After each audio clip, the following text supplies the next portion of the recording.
Somewhere in the Skies is brought to you by HelloFresh. Delicious, healthy food delivered to your door and made in your kitchen. Next time you're listening to the show while preparing your HelloFresh meal, visit HelloFresh.ca and use the promo code SOMEWHERE50 for 50% off your first box. Courtesy of your friends at the Antica Podcast Network and HelloFresh. Alphabet City, 1998. Aaron Kosminski, a prominent New York City hairstylist, has a date with destiny. When he meets Marie one autumn night, he feels a connection he's never felt before. But a series of grisly murders around the neighborhood propel Aaron and Marie into a tense face-off and a world of dark and grisly consequences. East in Red is a new horror play by Ryan Sprague, directed by Brian Williams and the Dark House Theatre, running October 5th, 6th and 7th at the Under St. Mark's Theatre in New York City. Get your tickets now at darkhousetheatre.com and ring in the Halloween season with a bloody good time.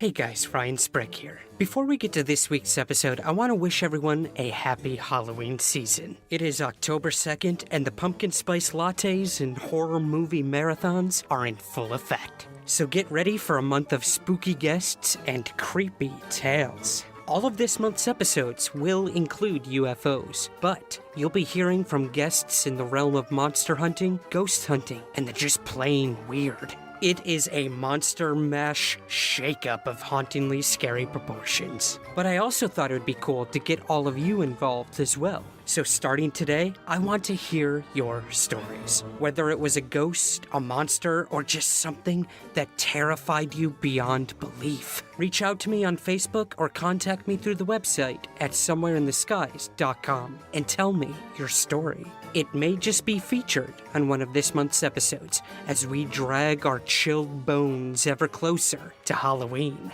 I look forward to getting the living daylight scared out of me, and I hope you will too. And now, on with the show.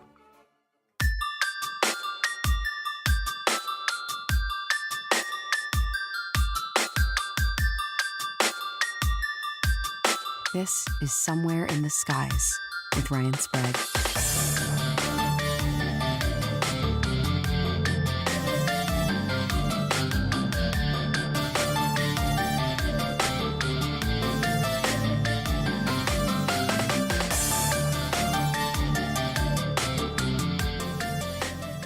Welcome to Somewhere in the Skies. I'm your host, Ryan Sprague. I want to say thank you to the latest patron of the Patreon campaign, Bill S. Bill and 10 other patrons are receiving bonus episodes and content at a constant rate, and there's more and more to come. To learn more and to become a patron, visit patreon.com/somewhereskies. Also, the official store is open for business. We've got t-shirts, tank tops, hoodies, posters, stickers, mugs, laptop and phone cases, and notebooks, all with an incredible design by Eduardo Lobo. To check out all the merch and to help represent the show in style, head on over to teepublic.com. That's T-E-E public.com and search for Somewhere in the Skies. So about a month ago, I gave a presentation in Nova Scotia titled Beyond the Bermuda Triangle. The aim was to show how many places throughout the world hold just as much mystery, tragedy, and pure curiosity. There's the Dragon's Triangle in Japan, which seems to swallow vessels into the Pacific Ocean in one violent gulp. Or there's the Burlay Triangle in France, where the entire country's most plane crashes have occurred within a 10-mile radius of this mountainous terrain.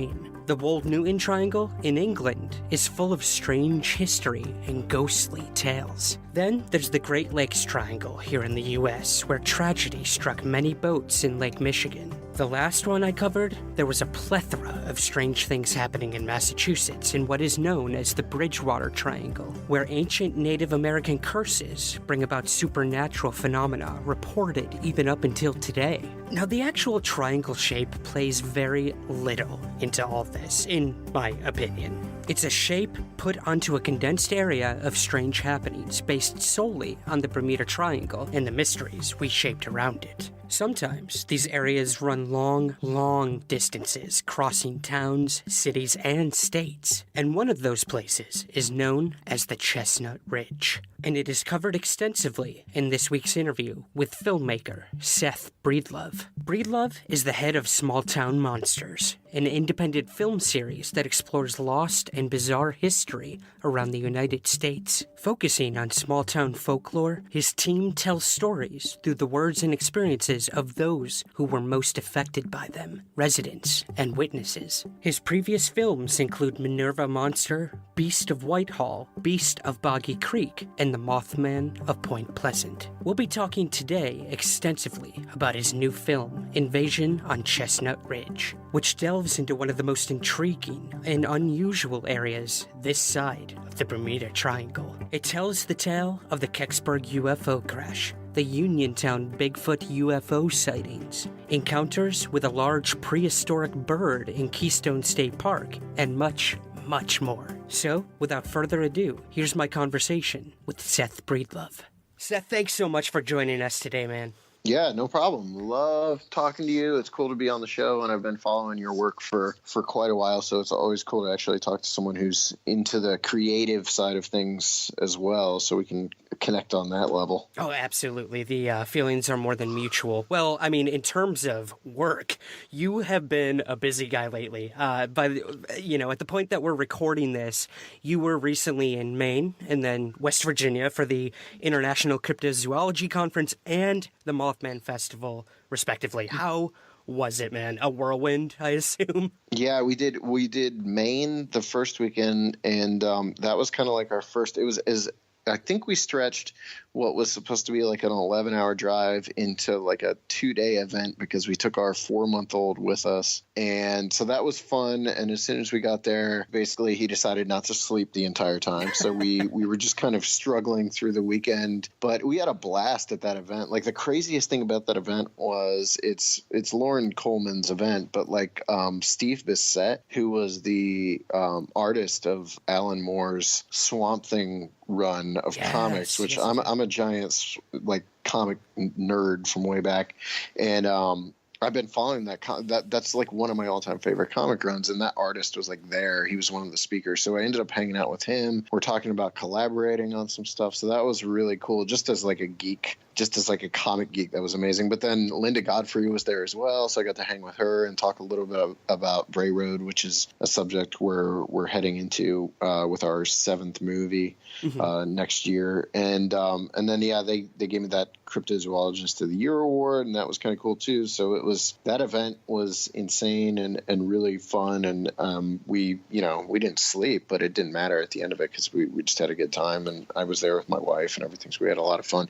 And it was cool too because Mark Matsky, who co-wrote Invasion on Chestnut Ridge and narrated it, was the MC of the event, so it was almost like a mini Small Town Monsters event or reunion, something. But, yeah. Yeah.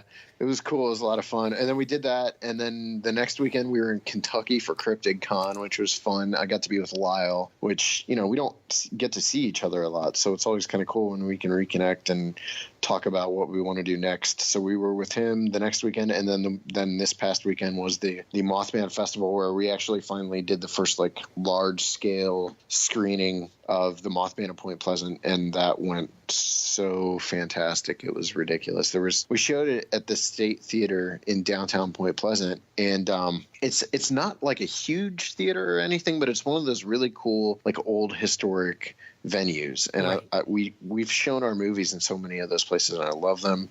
The one downside is there's no air conditioning, so by the time the 2 hours of preceding events had gone on, it was like 90 plus degrees in there, but they packed out, and we had there's 275 seats, and they had taken up every single seat, and people were standing around the back of the room and sitting on the floor. And so that was pretty amazing. And people came up afterward, like hugging me and all kinds of stuff. So it was a really moving kind of place to show the film. Also, like something I found out after the fact was that when the Silver Bridge collapsed in 1967, and if anyone's seen our Mothman movie, that moment plays like a key role in the movie. That's actually where they put the bodies for identification, is inside the State Theater, which I didn't even Oh my know. God.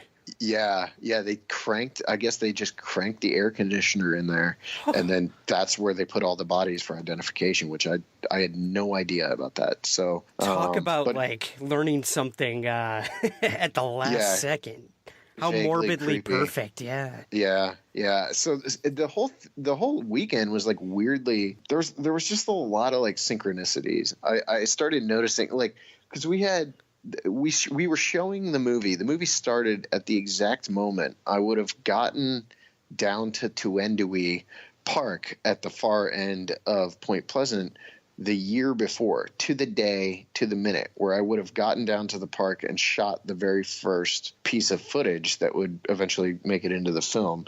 Was like the exact moment where we queued up the premiere to show the movie. So I thought that was kind of cool. And there were just all these little like things like that throughout the weekend that I thought were really cool. And then as I was kind of winding down on Sunday, we had already taken everything down and we had loaded the car. We had like our biggest event that we've ever done financially, as far as like selling copies of the movie and everything. So that's huge for us always, because that's how we fund what we do. Right. But I walked down to Harris Steakhouse, and the Mothman of Point Pleasant movie is dedicated to Carolyn Harris, who passed away this past December. And that's how I ended the trip. I walked down to the steakhouse where the steakhouse used to be. There's like there's a for rent sign on it. They've taken down the sign. The inside's been gutted. And apparently I just thought it'd be great to end a really happy, fun weekend on a really low, kind of somber note. But it was an amazing event. And it's one of the few events where when it's over, I really wish it wasn't, because usually you're so dead by the end of something like this that you're just like, I want to go home. And this is like one of the few where I do not want to go home, or I almost feel like that is my home and I'm leaving or something. Right. It's weird. Yeah, I mean, you find people in these communities, whether it's UFOs or cryptids or a paranormal investigation, and you become so close and intimate because of these strange things you have in common that it does feel like a family. And every time you have to leave, it's like being a foster child. You get ripped apart the minute you start connecting. So yeah, because now I don't have the people I can talk about all this weird crap with. Right, and not get that side-eyed glance or just the eyes glaze over. I get it, man. I have been there a million times. Well, that's incredible. I mean, all that you've done with Mothman, it's exploded. And for those of my listeners who may not be too familiar with small town monsters, I want to kind of introduce them to your career, which is just booming lately. So let's start with, when did your filmmaking career truly begin? We are going back to the origin story, man. Okay, cool. So I've always been into film, and as a kid my mom like introduced me to Hammer horror films and Ray Harryhausen and all that kind of stuff, like the stuff that's kind of formed me into who I am. That was all my mom. But growing up, that was what I wanted to do, was be a filmmaker. And at some point I kind of gave up on that, which would have been right around when I was about 21 years old. And I just thought it's unrealistic to think I'll ever do that. And, a decade or so passed, and next thing you know, I'm making documentaries. I've had no formal training, and we jumped into making Minerva Monster, which was our first film, as a total one-off. Let's try to put together this documentary about this story that I was really into. I threw it together with some friends with any equipment we could scrape together, and that was just 3 years ago. So in that time, we've put out, we're working on the 6th film now. So in 3 years, I've put out 6 in about exactly 3 years. So, and the plan is kind of, the way Small Town Monsters itself began was as a book proposal, and it was it's weird because there's another like full circle thing happening with the book proposal thing right now, where someone who I had originally given that book proposal to now wants to publish that book, so we're probably going to do that. But Small Town Monsters began its life as a book proposal, and then it became what is essentially an independent film series, but we function just I think the way we function is much more like almost like an independent television studio rather than a film series. But the movies, we do try to approach it very filmically and cinematically.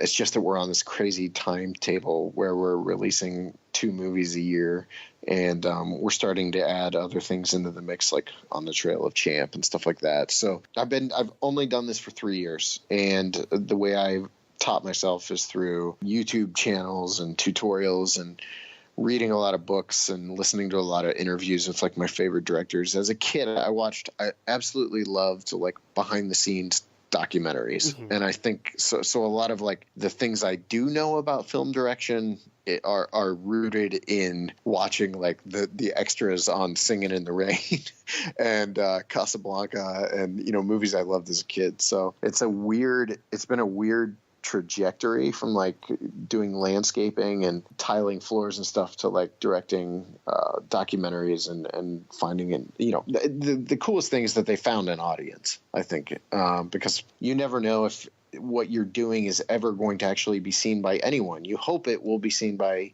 a few people and those people embrace it, but because of things like Amazon and the distribution deal we're working on now, the audience just keeps widening, which is crazy to be a part of. Absolutely, and I think you're at the forefront of something that we're seeing a lot lately in the film and television realm, is that Hollywood is no longer a thing, per se. Mm-hmm. I mean, anyone with a phone or, even the smallest of cameras can go out, shoot something gorgeous, beautiful, if they have a vision, and it can really get out there. You know, the glory of the internet, for all its faults and disgusting cesspools, there's also a new outlet for artists to really get their work out there. And I think we're very fortunate to have someone like you who has this cinematic eye, who can tell a story, doing this for the cryptozoological world and for the overall just esoterica. Those things that a lot of people are afraid to talk about.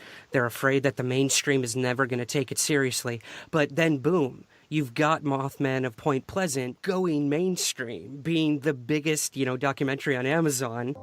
This might seem like just another folktale. It begins like so many rural legends. But unlike stories told to children to keep them inside after dark, this particular encounter was real. It very slowly and precisely walked towards us. We heard it walked right up and just stayed on the dark side of the distinct line. Did you notice any red eyes or anything at the time? It got to the point where the National Guard had to step in and control the amount of people that were coming into the TNT area. I mean, we was just sitting there. We didn't know what to do. We was afraid to move. And to me, it was the devil, Mothman, standing there by my bed. There was an outbreak of UFO sightings in that whole area from Point Pleasant up Route 35 almost all the way to Charleston. A lot of prominent people went down on that bridge from both towns, and then a lot of people who were in the ultimate wrong place at the wrong time. I knew it was nothing from this earth. I knew that the creature, whatever it was, didn't live here. It's incredible, dude, the things you've done in the past 3 years. And, I could fawn over your work, but let's run through it, my man. One of your more recent films, it featured the voiceover work of Lyle Blackburn, who you mentioned earlier. And for our listeners who may not be familiar with his work, can you sort of run us through his his not-so-brief resume, I guess, and how you got connected with him? It's funny because like my introduction to Lyle was through his Beast of Boggy Creek book, and I read that book with having no knowledge really about the legend of Boggy Creek. I was just fascinated by the cover art, and I'd heard some good things on some other shows. So Lyle Blackburn is like this. They call him like the rock and roll monster hunter, which I bristle at things like that, but that's how he's typically labeled. He's like this southern rockabilly dude who is into cryptozoology, and I would consider him a cryptozoologist, an author, television personality, musician. He's in this independent rock band called Ghoultown.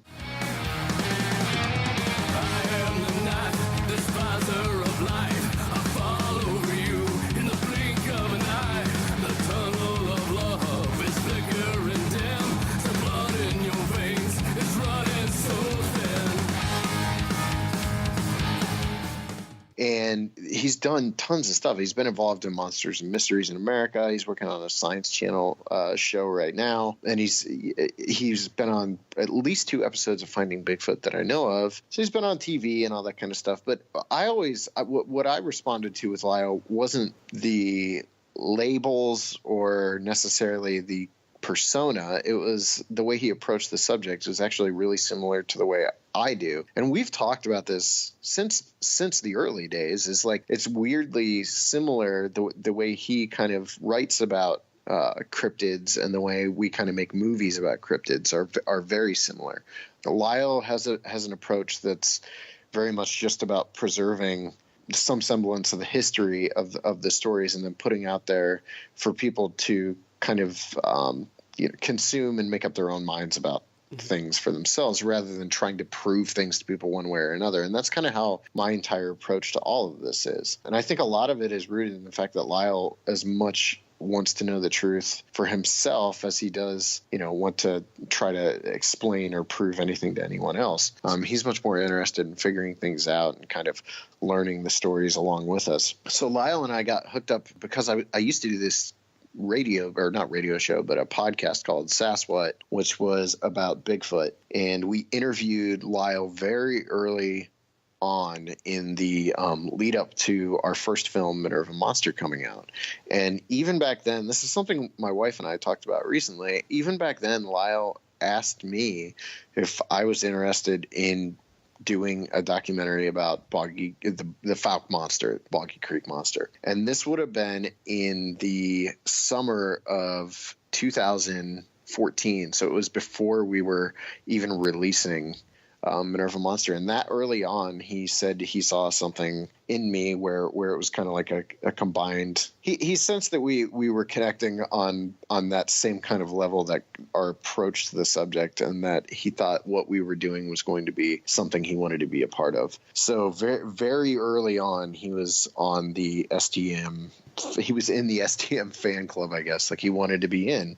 And the cool thing about that is since Small Town Monsters has kind of gotten a little bit of a following and things like that, we've had tons of people come along wanting to be involved. But Lyle was there from the beginning, before we were anything. And I don't consider myself anything, but you know what I mean? Like as the brand starts to get a little bit of a name, more people want to be involved. And Lyle's always been a supporter of what we're doing. And that's one of the coolest things about being involved with him is it's not just that he's someone who wants to attach himself or something like that. It's that he's genuinely supportive of what we're doing and always has been. And I think because of that, he's been a little more involved than he is in stuff like major television shows. Like he will watch, he watched Invasion on Chestnut Ridge and offered, opinions on things. And he had basically nothing to do with that professionally. He's not an executive producer of it or anything like that, but he wants to see it be the best movie it can be. So he's offering his input on it. So, and then with Mothman, he completely rewrote, not rewrote, but he went in and fixed my narration drastically, because I wrote the narration for the Mothman at Point Pleasant under a very tight time crunch. That movie was edited in about 2.5 months.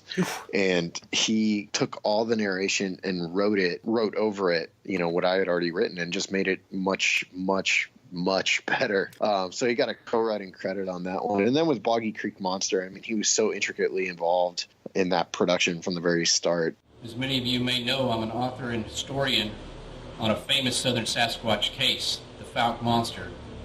This is definitely one of the most famous southern Sasquatch cases, and for years I've tried to get to the truth of this. As I did my research, I discovered that not only were there sightings in the 60s and 70s that were dramatized in the movie, but sightings dated back to the early 1900s and also continued all the way till today. So he's been someone that we've enjoyed working with, and we're going to continue working with. He's narrating Bray Road Beast, and then I'm hoping we'll be able to actually get him involved on camera again here pretty soon with some projects I have ideas for. We're always thinking like 10 steps ahead. We're scheduled out right now through 2020 as far as like movies, and wow. Honestly, we're probably scheduled out beyond that, because I know I even mentioned what one of the first stories in the Southern Monsters trilogy will be. And right now we'll have just started on the Monsters of the Midwest when we get to Bray Road Beast. So I try to be working on things well in advance, and that's how we're able to do this pretty consistent turnover. It's not that we're rushing to get movies done. It's that I'm researching the movie that I'm going to be making in like 2 years already. So right. I mean, this is filmmaking 101, is always keeping that ball in the air. What comes next? So you have to have something down the pipeline while you're in production for the other thing. It makes perfect sense, man. And what I think is great is that you are, you're kind of just following these mysteries as they're still occurring as well. I mean, look at what's going on in Chicago right now, where we have a possible Mothman occurring. It's crazy. These things are still going on. So while there is a very historical aspect to it all, and Lyle respects that and focuses on that, you're also bringing it to current day and for a new audience who may not know about these things. So I think that's very important. And in terms of that, I wouldn't have you on the show if we weren't going to talk about UFOs. So, after covering many stories of cryptids, you decided to finally tackle the UFO question. And I was psyched when you first contacted me and told me, hey man, look at what I'm doing next. There are places in the world whose mysteries call us to come and see for ourselves, whatever the human toll might be. Places like the Chestnut Ridge. I remember that evening just like it was yesterday. It was Thursday evening, December 9th, 1965. There was a breaking news story coming on the radio about this brilliant fireball. This fire object was seen from the tip of Ontario, Canada, over Michigan, Ohio, and Pennsylvania. I can picture it, in my head, the people coming in, people keeping quiet about things, and I'll never forget that. It's something that sticks with you. Kecksburg, to me, seems like it was almost the catalyst for people becoming comfortable enough to share their experiences. There's all kinds of weird phenomena, from UFOs, strange lights in the sky, cryptid creatures, haunted locations. There's just a really concentrated area right here. There's a lot of weird activity that goes on. And there's certain areas where sometimes you get more activity than others, but the one area, of course, that year after year we seem to get more than normal activity is areas along the Chestnut Ridge. And I think we're dealing with something that's very strange and unusual, and right now beyond our scientific understanding. I was just like a giddy little kid. So you gotta tell me, how did the idea of invasion on Chestnut Ridge come about? It's a story that I had always been aware of because I had heard so many interviews with Stan Gordon, and Stan had always been talking about the Chestnut Ridge and talking about the multitude of bizarre, phenomena that take place across the ridge. And it's also one of my buddy Mark's favorite stories. He loves Stan. He loves the Uniontown UFO Bigfoot sighting story and Kecksburg and all that kind of stuff. And so it was something I was always aware of, and diving into this story was something I knew I wanted to do. It's just we had no clue what we were doing when we were making the movie. And I say that realizing it's going to make me sound absolutely unprepared and terrible, but we honestly went into this, and pre-production wise, up until maybe like 2 weeks before the movie was made, this was going to be a Kecksburg / Uniontown UFO Bigfoot story, and that's it, nothing else. It was going to be those two things, that they were going to connect somehow. I was a little fuzzy on how. If you watch like the Kickstarter video or listen to me talk on any early interviews, it's pretty obvious I had no idea what I was doing with this. And but then as we started to get closer to the shoot date, and I started to put together these interviews, it started to become kind of a little more clear to me. This isn't a story about UFOs, and it's not a story about Bigfoot. It's a story about this place where really weird things happen. So more than anything, that's what I knew I wanted to do, was talk about this place that is, the home of UFOs and Bigfoots and Thunderbirds and all that kind of stuff. And the cool thing is, like, I'm actually actually, I think I was much more into UFOs long before I was into Bigfoot and cryptids and stuff like that. It's just that, you know, when we started putting together Small Town Monsters, we jumped first into the Bigfoot subject. And now we're getting to move out and branch out a little bit. And we're touching on UFOs. They were in, you know, Mothman, and they're in this, and they're going to be in Flatwoods. So it's something I've always wanted to tackle and get into. So this was kind of like a dream for me, because we could get into Kecksburg, which is one of my favorite stories. It's funny because like little pieces of the Chestnut Ridge story I'm actually very familiar with, but then there's all these other little pieces to the side that I had no idea about coming into it. And it's one of those stories where if you really look at like Stan Gordon's work, we don't even scratch the surface of the really bizarre stuff that goes on along the Chestnut Ridge. The Kecksburg story and the Uniontown Bigfoot UFO flap and all that kind of stuff, that's like where that's the mundane. That's the stuff that I know a general audience can consume. Some of the weirder stuff that is in his books, we never would have dreamed about putting in this movie because it's so bizarre. You're worried about like alienating people. But I loved getting to do a story that had so many disparate kind of threads to it that I happen to love. So you get UFOs and Bigfoots and dogmen and all that stuff that we haven't been able to dive into in our other films. Right, and what's really interesting is that we have sort of these condensed areas around the world where all of this strange stuff seems to be happening. You know, I recently gave a talk in Nova Scotia about this very topic of the triangles throughout the world. You know, we all know and about... when I saw that you were doing that talk, I was like, I cannot wait to hear what he thinks of the movie, because I was like, I thought it was so perfectly suited to you. It was perfect. And then, you know, after I gave the talk, I'm like, oh, I'm an idiot. I didn't even cover Chestnut Ridge. But, you know, that being said, I think you've got that covered, my man. But yeah, just these areas where everything you can possibly think of is happening. People go missing. There's sightings of this. There's sightings of that. Is it a ley line? Is it connected to, megaliths? It could be a plethora of things. But what you've done with Chestnut Ridge is you have made it a character. And that's very clear from the beginning of the film, where you go through the history of the area and what's, you know, how the towns around Chestnut Ridge were founded. You really get a sense of the people who live in these areas throughout all your films. When you speak to witnesses, you get this idea of who these people are, what they've experienced, and what they think it could be, which I think is very important. Now, in terms of that, now, Kecksburg. This is an extremely well-known case to those who know about UFOs, but for some of our listeners who may not be familiar with this incident, could you sort of give us a rundown of what the Kecksburg UFO incident is? Yeah, and you're going to have to forgive me because I can already tell I'm going to blank on the date of the Kecksburg crash because, it's 65, isn't it?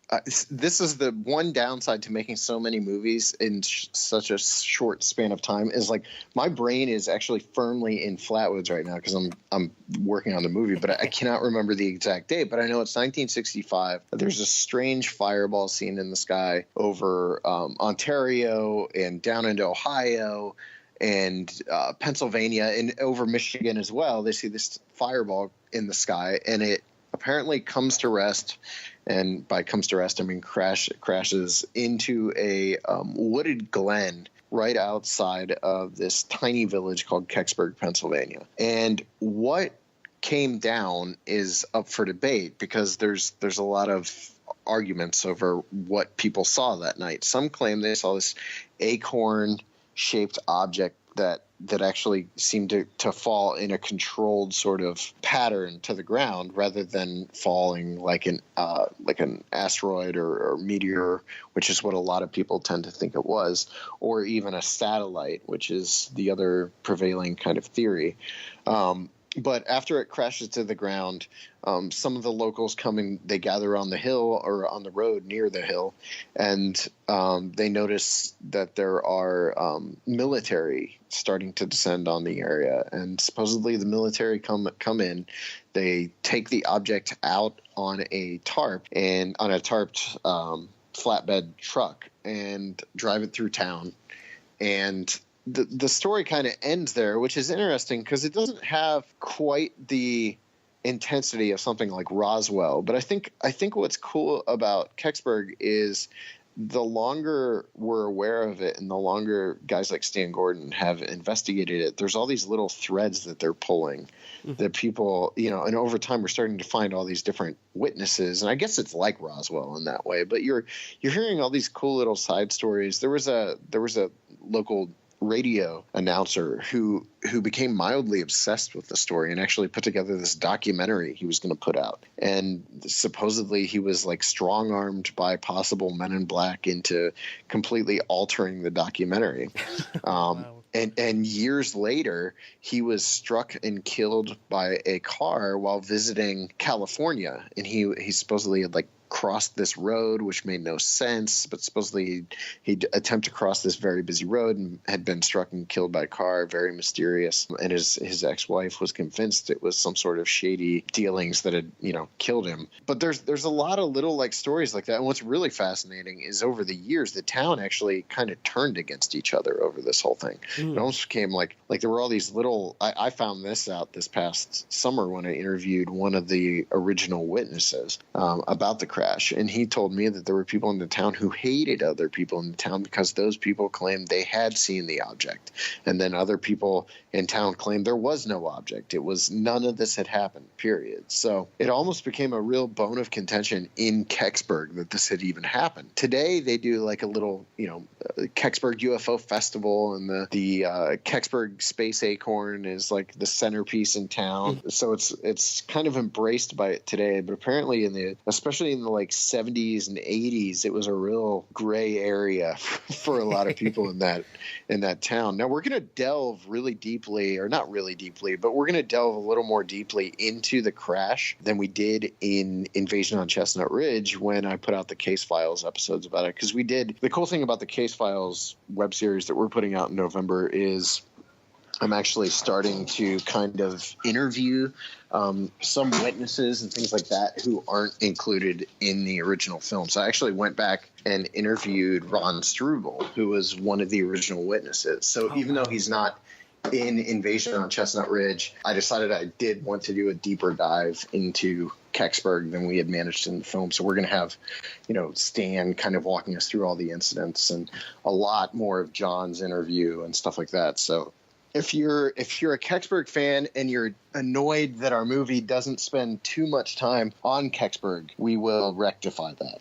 See, that's awesome, man. And I mean, Eric Altman, the paranormal investigator in your film, he even mentions that Kecksburg was only a catalyst, for people to come forward with their own experiences, whether it was a UFO sighting, cryptid sighting, or, something completely paranormal.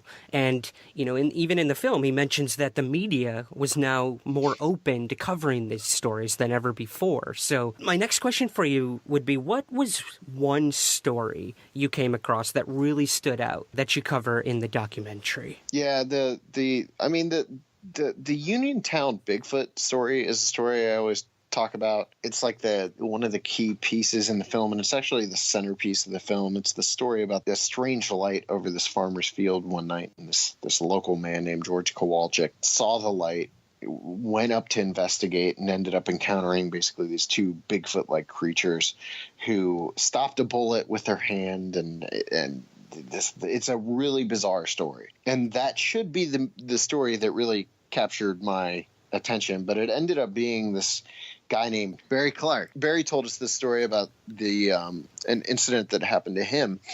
And basically, he'd been investigating a series of sightings and encounters that were taking place at this place called the Bell Farm in Chestnut, on the Chestnut Ridge. And Barry had been getting calls about various things, from Bigfoot sightings, strange lights in the sky. He'd spent a lot of time at Bell Farm, which I don't think we really got into in our film. And maybe I can do a whole Case Files episode about Bell Farm at some point, because we had other stories from Bell Farm. There were strange, really bizarre things going on there. Black cats and Bigfoots and lights in the sky and all that stuff. But one night he got a call that there was a really strange light in the sky. And he'd been told for weeks that at 10 o'clock each night, if you looked up in this one spot in the sky, this light would just turn on. at 10 o'clock on the dot every night. So he gets a call one night, and he goes out to Bell Farm, and he's sitting there and with the landowner, and they're watching the sky right where this light's going to go on. And the landowner's like, all right, it's 10 o'clock, light's going to go on. And sure enough, as soon as they're sitting there and looking at the sky, the light goes on, and it's a really bright silver light. And they sit there watching it for. In the movie, it seems, the way we tell the story in the movie, it seems like it passes really quickly, but it didn't. I think they watched the light for like an hour. Oh, wow. Yeah, and it's just sitting there, and it's getting brighter and then less bright and then brighter. And then it starts turning this really weird shade of like blood red is how he said it. He said it turned blood red. And when it turned blood red, all these little silver lights appear in the sky around the blood red light, and they go to it, the blood red light, like bees going to a beehive. Almost like the way he thinks of it is maybe it was like a mothership and these were smaller ships or something like that, you know? So they're watching that happen, and then they notice that the light's getting brighter. And they realize this thing's coming down toward them. So they panic, and for whatever reason, he told us that basically just like an overriding sense of fear took over them, and they took off and got out of there. But a few weeks pass, and he starts having like really bizarre incidents happen to him. He's driving one night, and he basically drives this stretch of road that should have taken him about 10 minutes, and hours ended up passing. And things like that, you know, like there's just really, really bizarre, like lost time stuff starts happening to him. But things get real weird when his grandson, who at the time was only 8 years old, tells him that there's men coming through a hole in his ceiling to visit him. This in itself wouldn't have been, you know, it's unnerving, obviously. There's something creepy about children telling you things like that in general. But like this was super weird because he was seeing things in his house, and you know, like he kept thinking he was seeing other people and stuff moving through his house, and so he started getting really unnerved and ended up completely quitting research into this stuff entirely. Like walked away from it. He had baskets full of audio taped interviews and witness sketches and sketches he had done and stuff, files he'd written. He was extremely thorough, and he either burned it all or gave it to Stan. I think he burned it all, honestly. I think I think what he told us is he completely got out of it because he was getting so unnerved. And there's, unfortunately, the scariest thing he told us about, I can't repeat because he had us turn the cameras off, but he actually had us turn the cameras off during the middle of the interview and told us the story. And it's one of the scariest kind of, I can deal with a lot of this stuff. You know, Bigfoot stuff doesn't scare me at all. Like Mothman stuff didn't really scare me, but when you get into like alien abductions and stuff like that, I get super creeped out. And he had this story about something physical that was done to him that really sent shivers down my spine. I mean, it was extremely unnerving to hear him tell this. He's really affected by this today, to the point where when he tells the story, it's almost like he shifts into this like robotic kind of, you know, like he doesn't put any emotion in what he's saying necessarily. But when he was getting ready to leave, I actually walked him out to his car as he was, you know, getting ready to leave. And I'm like, thanks so much for taking the time and for being willing to tell us all this. And he turns around and he looks at me and he goes, do you know what happened to me? Like asking me if I had any answers for him, you know? Wow. You know, I can only imagine, you know, that the weight put on your shoulders at that point. I'm sure this happens time and time again where when, you know, in terms of like me interviewing people for a book about that very topic, they do, you know, sometimes that machine-like, you know, physiological thing happens where they kind of shut down. Maybe it's a coping mechanism just to get this story out to you. Or it's the complete opposite. They're like crying, their limbs are flying all over the place. It really depends on the person and what they believe happened to them. But for something like that, where he's asking you for answers, I can't even imagine what that feels like, man. And I've dealt with that on a micro level at some point. But, you know, the fact that the film is going to be out there for for anyone to consume, I doubt that's going to be the last time someone comes to you looking for answers. Yeah, it's scary. It was a whole new level for us. And the weirdest thing about that is the movie. I mean, you've seen the movie. The movie's kind of it's a bit of a departure for us, because I almost feel like it's a fun kind of roller coaster ride of like scary stories, right? Yeah. But then in the middle of it, there's this guy who's very deeply personally affected by it, whose life was turned upside down by it, and still to this day, what the incredibly unnerving story he told us happened in 2011. So this is fairly recent. Wow. This isn't a 1970s story. So things are still happening to this guy, and he wants out of it. But what's really interesting as well is toward the end of the film, he starts talking about how he might, he's considered having regression therapy and that kind of stuff, and trying to figure out what did happen during the lost time incident and all that kind of stuff. But what's really intriguing to me is he's also battling with his own urges to get back into research. Like he kind of wants to put his foot back in the water again. And he's talked to Stan, and he said this on camera. It's not in the film, but he did say this to us, that he's talked to Stan about going back out and doing investigations again, because he's been away from it for so long, and you can tell there's a part of him that just loves trying to figure out these mysteries. And that at the heart of it, that's what the movie's about. And I don't know if people have picked up on that, but there really aren't any just eyewitnesses in this movie, which is, again, a departure from our other movies. Other than the audio taped interview with George Kowalczyk, all the people in this movie, well, the only other exception would be John, the Kecksburg witness, but everyone else is a researcher or an investigator. There's someone who actively goes out and tries to investigate the sightings and all that kind of stuff. They're not necessarily out there trying to be abducted and stuff. So I find it really fascinating that we went that route with this movie as well, where these are all people who've had encounters of their own, but they're also people who are actively investigating cases for themselves. Yeah. So I think at the end of it, it's almost a movie about people struggling, trying to find the truth about what's going on the ridge, and which is also kind of funny, because at the end of the movie, we basically say no one knows.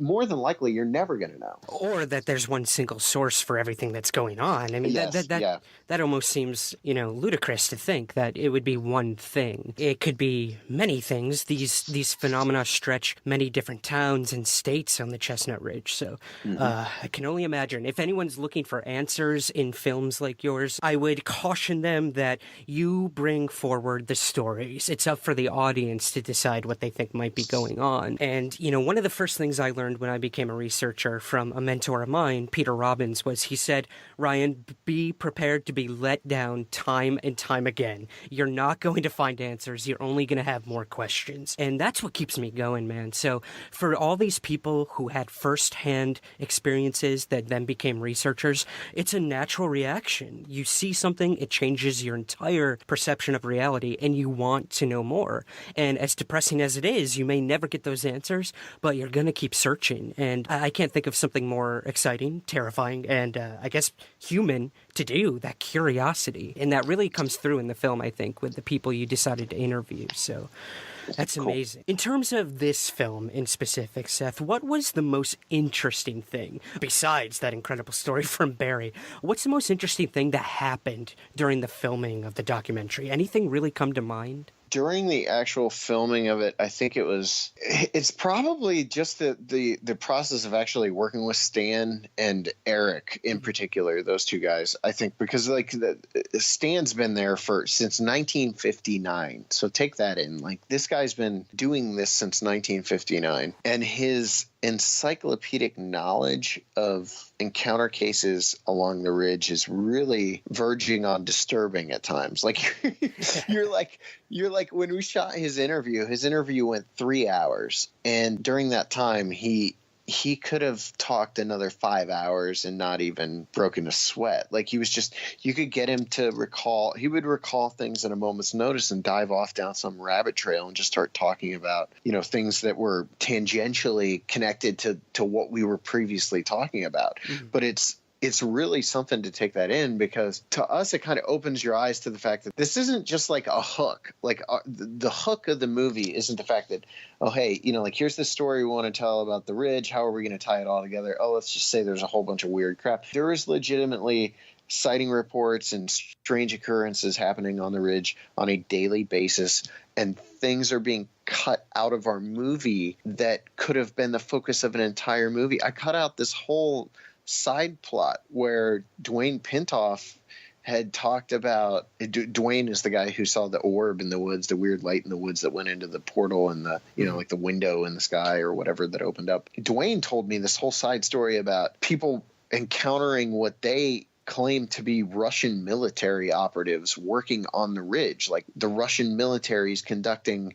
secret side tests on the ridge somewhere. Yeah, like this is like, and apparently this is something that a lot of people have reported. Like I encountered Russian soldiers on the Chestnut Ridge. So I really think it's just learning about the ridge and the amount of bizarre activity that does take place there. And next to that, the most interesting thing that happened to us, and probably the most hilarious to me, was two of my crew members, Zach and Jason, were convinced that the old farmhouse we rented was haunted by this ghost named Brad.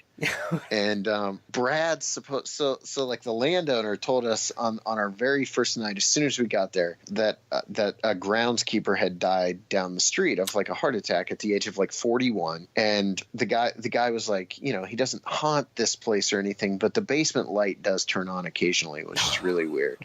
And so Zach and Jason became convinced that Brad was terrorizing us the entire time we were there. It's kind of, you can get a little bit of a taste of it when you watch the behind the scenes documentary. But basically, anytime we were at this farmhouse, which is almost the entire time we were filming there, because unless we were on location, we filmed all the interviews and everything right around that farmhouse. Mm-hmm. So it was kind of funny because the entire time we were there, that light in the basement would come on and go off.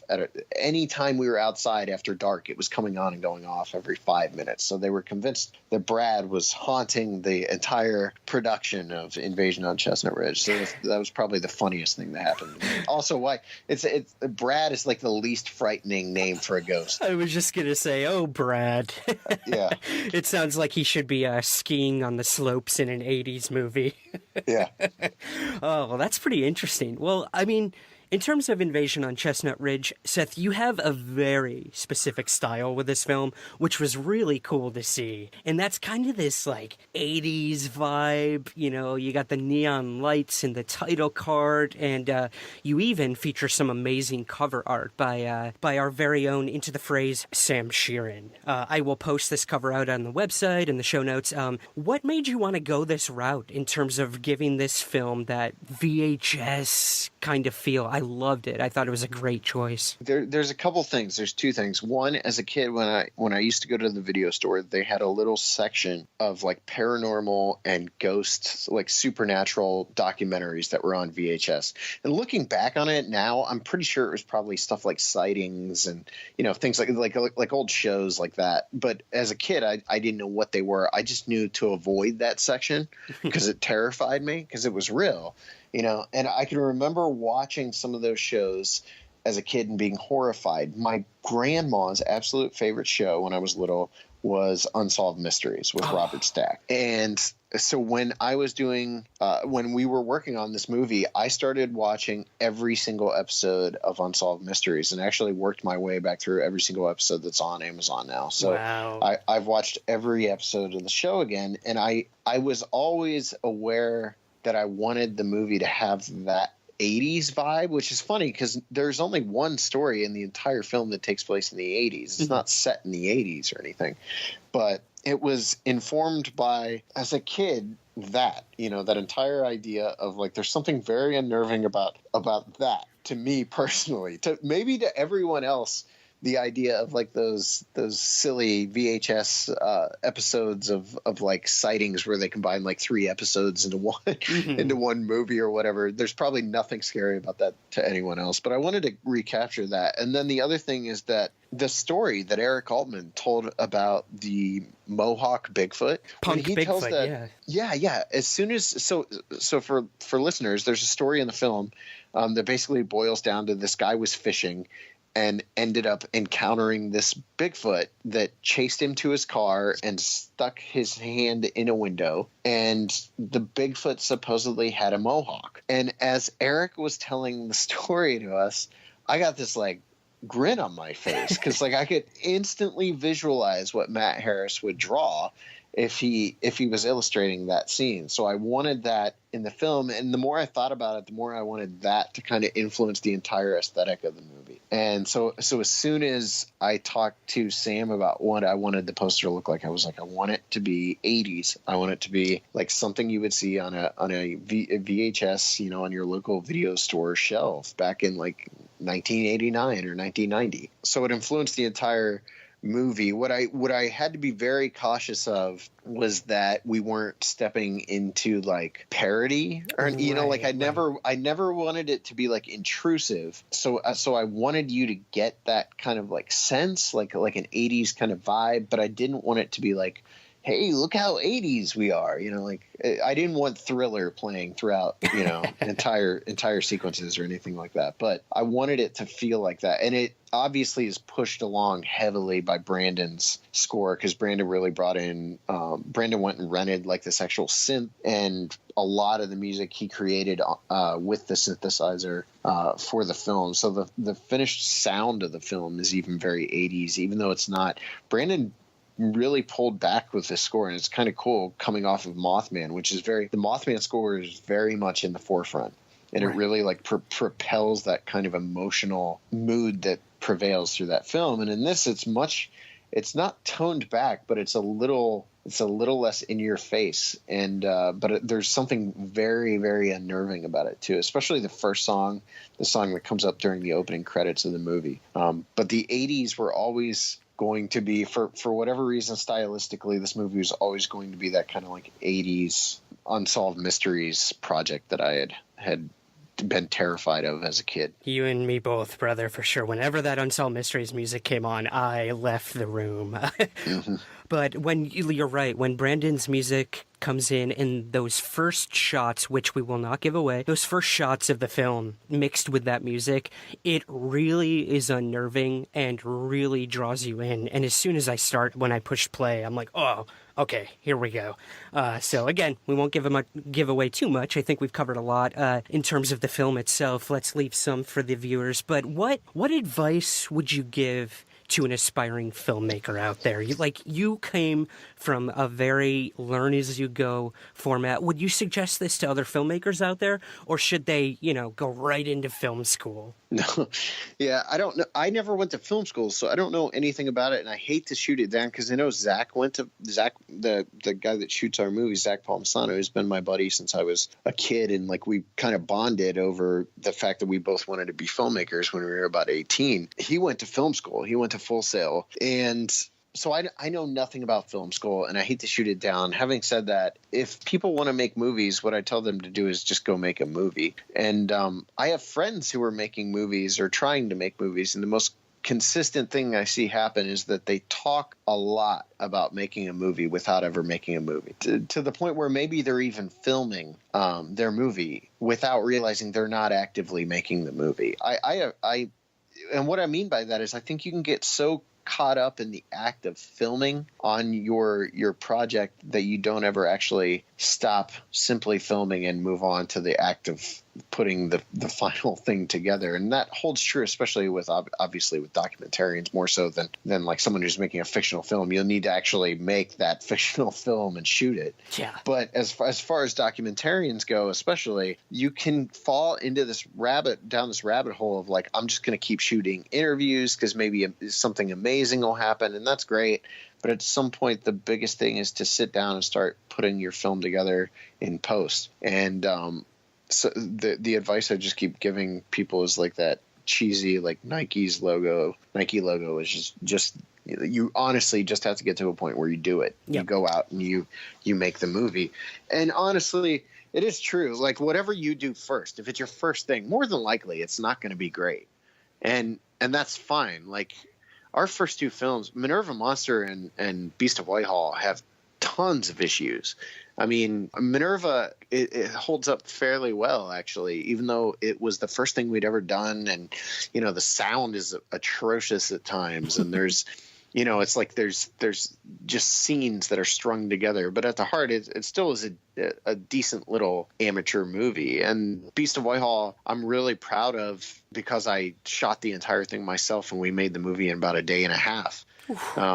And it's found a really big audience. But they're both, you know, there's tons of errors in those movies and technical problems. And the same thing holds true with Boggy Creek Monster. In fact, with Boggy Creek Monster, I'm almost finding more errors than some of the other earlier ones. And it's just because we filmed the movie on such a like tight schedule, and we were dealing with all this professional equipment none of us knew how to use. Mm-hmm. You know, but that movie still has a big following, and I've had people tell me it's their absolute favorite Bigfoot movie. And The Mothman of Point Pleasant was our first time to start working with like CG effects and having creature shots in the movies and having an animator do animated sequences. And Invasion's the first time we kind of stepped away from the formula we'd established with the first four movies. And you're always going to be fixing little things. You know, if you're to a point where you're making a movie and you look at it and you think, or you say to yourself, man, that was great, like I killed it, then you are egotistical and delusional, because there's no way you're going to watch your own project and say that if you're the type of creator who's going to grow.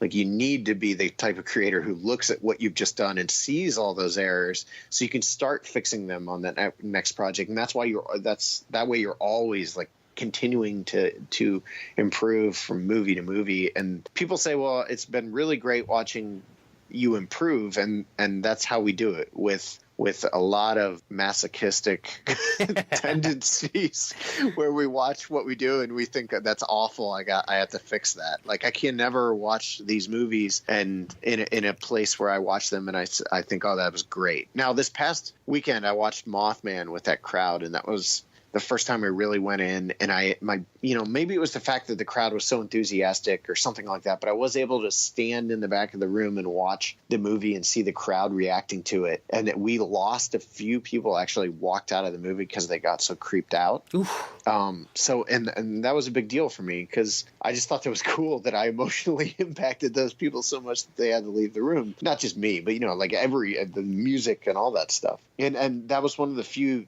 times I've watched one of the movies where I was able to disengage, you know, enough to enjoy it for a few minutes. But for the most part, I like the fact that I see only what we could be doing better, because it means we'll hopefully always be continuing to improve. Absolutely. And your audience will, you know, follow you and support you on that journey. I think that's incredible, you know, hearing, because we do, as artists, we make this for an audience, not necessarily for ourselves. If that is the kind of artist you are, like you mentioned, that is extremely egotistical, selfish, and not really worth anyone's time. I can sort of relate in terms of people walking out. I have a play premiering in New York in October called East in Red. This is a modern day take on the Jack the Ripper murders. And I had my first ever production of it in New York. The first night, the opening night, you know, the opening scene, this figure opens a window from outside, comes into a room, you don't know who they are, goes into a closet and closes the door, and then the lights come up and the play starts. So this guy in the front row immediately gets up and says, nope, I'm done, and walked out. So that I know that feeling of like an audience's reaction and how that can really help you find, you know, what works in a film, what doesn't, what works in a play, what doesn't. And again, like, they are your biggest influencers, I would say, in terms of where you're growing, where you're heading next. But I think at the heart of it are these mysteries that you decide to put a microscope on. So in terms of that, what can we expect next from Small Town Monsters? I know you've got a couple projects down the road. Yeah, we're producing. So we're ramping up a little bit, which is funny because I kept saying 2017 was going to be our down year. There's some huge life-changing things actually in the works that just came up today as well, but I can't talk about those yet, but maybe later. So what we're working on in 2018 is Flatwoods Monster, which is our official 6th film, and that will be a short film, more like Beast Boy Hall. I like playing around with the running time of our movies, and I love shorts. I probably prefer the runtime of Beast of Whitehall to the longer, kind of like Boggy Creek Monster runtime, but I wanted to do something a little bit more like that again. So Flatwoods Monster is going to be about a 35 minute long short film, and that will round out the Appalachian Monsters trilogy, which started with Mothman and went to Invasion on Chestnut Ridge, and then it'll end with Flatwoods. And then following that up will be On the Trail of Champ, which is a Small Town Monsters production, but directed by Alexander Pedikov, who is a super talented filmmaker from New England, from the New England states. He lives up in, I think, Maine, or maybe it's Massachusetts. He's down by Boston. Anyway, him and I met about maybe 2 years ago when I saw his documentary short called Mystery at Loch Ness. And I'd been wanting to work with him because his style is a lot different from mine. He's much more of like a news shooter. Like he's there to get the story told, and he's usually on the ground with people, like it's a little different from what we do with Small Town Monsters. And originally we had talked about him directing like a Small Town Monsters short film like Flatwoods or something like that. And then I kind of hit upon the idea of having him do this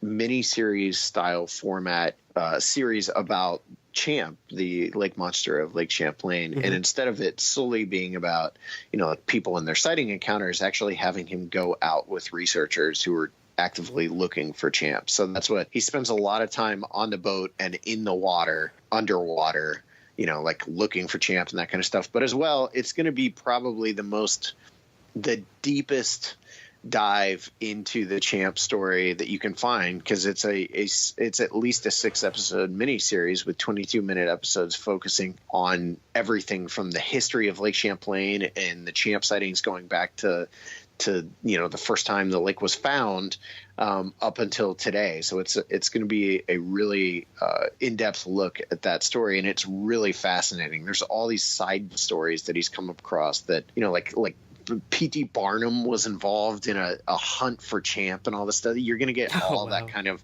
like really cool backstory that people probably don't know about. And then we just announced that the 7th Small Town Monsters film will be Bray Road Beast, which we are releasing probably next October, and that will come out probably next October. I'm thinking probably a little bit earlier than Invasion did this year. I like the idea of getting something out around Halloween. Yeah. So and that should be like the perfect movie to put out. We'll start shooting that one around April. We've got witnesses lined up. We're already lining up witnesses. Actually, this past weekend I met a Beast of Bray Road witness who's going to be in the film. So that was pretty cool. And then we had this really cool piece of luck where we met someone who owns a farmland out on Bray Road who's going to let us use their house, kind of like the headquarters. We always need like a place to kind of like have all of our equipment that we don't need and stuff like that. So we came across someone like that. So Bray Road Beast is next. Beyond that, that is the first film in the Monsters of the Midwest trilogy. So the next two after Bray Road of the standard Small Town Monsters series will be set in the Midwest, and I know what they are. I just can't say anything yet. And then we are working on the Small Town Monsters guidebook. It's more than likely coming out through a fairly well-known publisher, or it's coming out independently. It kind of depends on what I want to do with that, because apparently I have a hard time being told what to do and working with distribution companies and stuff like that. Like you said very early on in this talk that Hollywood is kind of prehistoric And I recently came to the realization that television is also a dinosaur. So like, I really think that the best way to do this stuff is independently. And if you can get someone on board who sees your vision and is okay with that and sees the value in it and is willing to push your vision out to a larger audience through whether that's television or Netflix or whatever, you know, whether it's through a large scale publisher or whatever it is, that's awesome. That's great. But don't sell out what you see a value in and what you're convinced there's an interest in just because you think that is the only way of gaining an audience, because the way things are going is just not the case. You can grow an audience organically by yourself, completely independently, because Small Town Monsters began life as Minerva Monster, and it's always been me running this. I run all our social media and all that stuff, but our following just continues to grow because people do see a value in what we're doing and they love the approach that we're taking. And we were told very early on by production companies we talked with during the making of Minerva Monster who got interested because of the Animal Planet story, that they wanted to change Small Town Monsters into me and the two producers in a van with Megan Fox running around the country looking for monsters. So like, they don't know, they don't get it.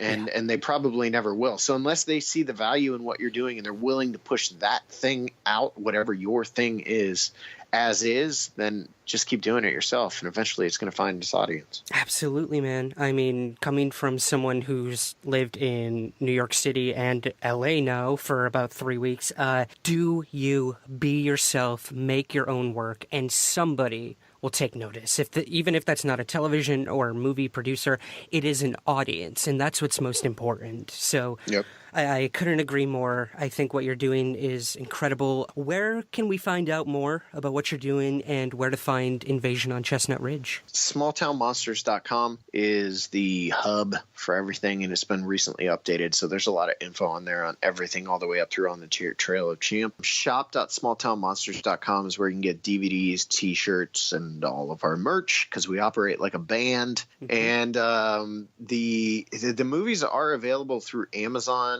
and Vimeo on demand, but we did sign with a distributor called Terror Films. They are currently eyeing, I don't know if I'm allowed to say this, so I'm going to say it anyway because I really need them to get the movie out. It's supposed to be out on October 27th to a wide audience through iTunes, Google Play, all that kind of stuff. So hopefully that all flies through, and hopefully Mothman hits everything on October 27th. Invasion, I'm not sure about yet. We're actually, right before I got on here with you, I was talking to the sales agent trying to decide on a date when Invasion will be available to, on all those platforms. As of right now, Invasion will be available on Amazon on October 20th and DVD on October 20th. But as for like iTunes and Google Play and all that kind of stuff, I'm not 100% sure yet. It could honestly not, it's possible it might not be till the beginning of 2018. So it just depends on when it's weird because when a distributor brings you on and you already have 6 movies out or 5 movies out, they're struggling with like, well, which one do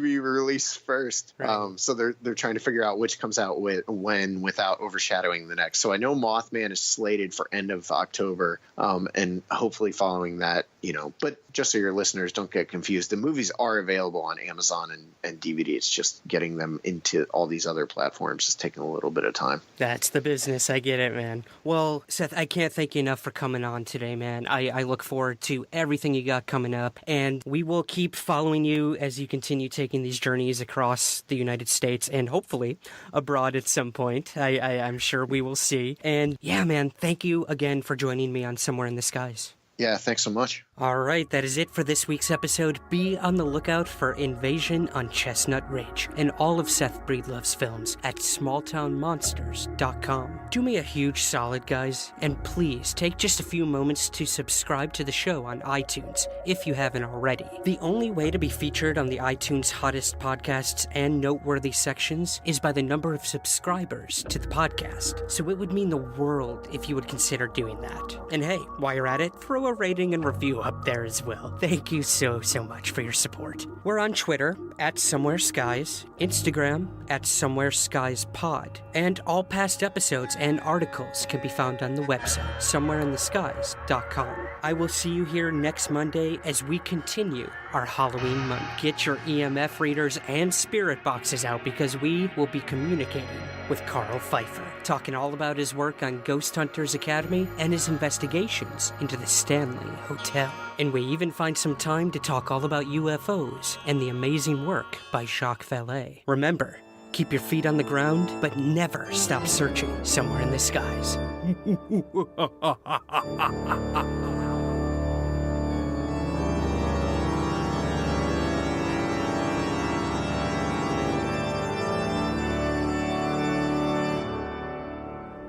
Somewhere in the Skies is produced by Third Kind Productions in association with Antica Productions and the Antica Podcast Network. To learn more, visit anticaproductions.com. Were the good old days really so good? Was it easier or harder being a kid back in the day or now? I'm not really sure, but I'm determined to find out. Hi, this is Sam from the Parenting Then and Now podcast on the Antica Podcast Network. This basic question is what I seek to answer on my show, where each week I take an often whimsical, sometimes intriguing, and always interesting trip down memory lane. Join me on Facebook, Twitter, at PTAN Podcast, or the show's website, ptanpodcast.com. Stay groovy.